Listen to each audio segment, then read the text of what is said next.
अभी अभी कुवैत पर ईरान का एक और हमला हुआ है। बड़ी खबर आ रही है, कुवैत की अल अहमदी रिफाइनरी पर ड्रोन अटैक किया गया है। हमले के बाद रिफाइनरी में आग लग गई है। तो देखिए, कुवैत की अल अहमदी रिफाइनरी पर भी ईरान की तरफ से ड्रोन अटैक किया गया है। यानी हाइफा के साथ साथ कुवैत में भी ताजा हमले हुए हैं और यहां पर भी रिफाइनरी को बनाया गया है निशाना। और देखिए, ईरान के विदेश मंत्री अरागची की चेतावनी, अब इंफ्रास्ट्रक्चर पर हमला तो रुकेंगे नहीं, पार्ट्स पर पलटवार तो अभी सिर्फ ट्रेलर भर है, नुकसान की भरपाई के बाद ही बातचीत होगी। तो देखिए, ये सीधी चेतावनी ईरान की तरफ से।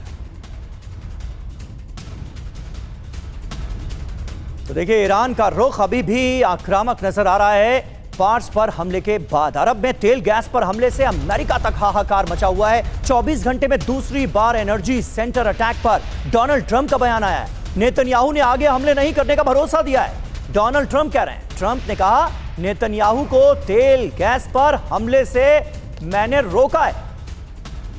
और देखिए, 21 दिन में जारी ईरान युद्ध के बीच ट्रंप पर बोले पीएम नेतन्याहू, ट्रंप को गुमराह नहीं किया, ये कहा नेतन्याहू ने। ट्रंप ने जंग पर खुद फैसला लिया है, नेतन्याहू का बयान। यूएस के हित में फैसले लेते हैं ट्रंप, इजरायल ने यूएस को जंग में नहीं घसीटा।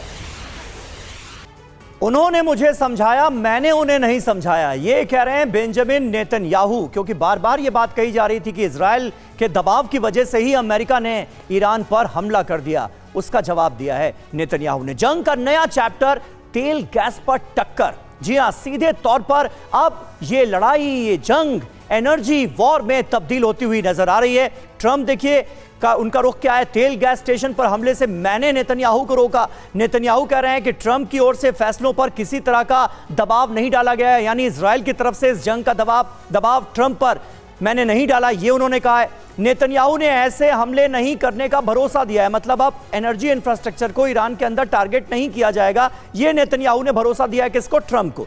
अमेरिका के साथ मिलकर ही हम टारगेट तबाह कर रहे हैं, ये कहते नजर आए नेतन्याहू। ट्रंप कह रहे हैं पार्ट्स गैस फील्ड पर हुए हमले की जानकारी नहीं थी। नेतन्याहू ने कहा कि ईरान पर हमला न करते तो अमेरिका पर खतरा होता, ये नेतन्याहू की तरफ से जवाब दिया गया है। त्रिपाठी सर, कुल मिलाकर बात देखिए घूमते घूमते कहां आई है। Oil is the pressure point.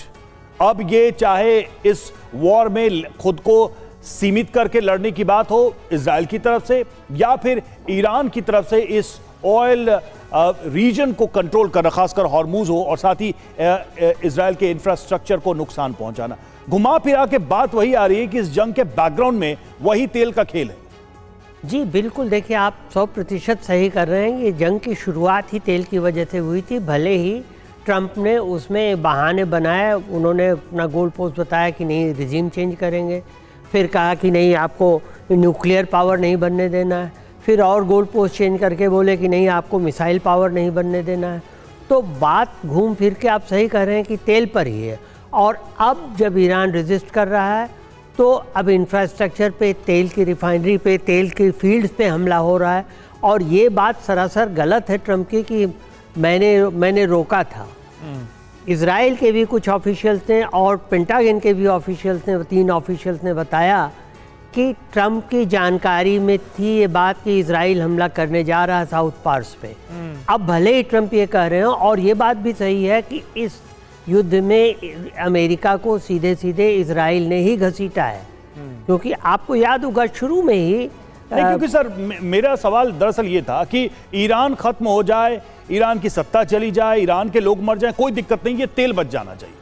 क्या ये मैसेज क्लियर नहीं है इस बयान से? बिल्कुल बिल्कुल, इनका ट्रंप का यही ऑब्जेक्टिव ही है कि तेल बचा रहे ताकि हम आगे उस तेल का उपयोग कर सकें, और जो कुछ और फैसिलिटीज अगर डिस्ट्रॉय होती हैं तो रिकंस्ट्रक्शन के नाम पे हम और कमाई कर सकें। ठीक बात है सर।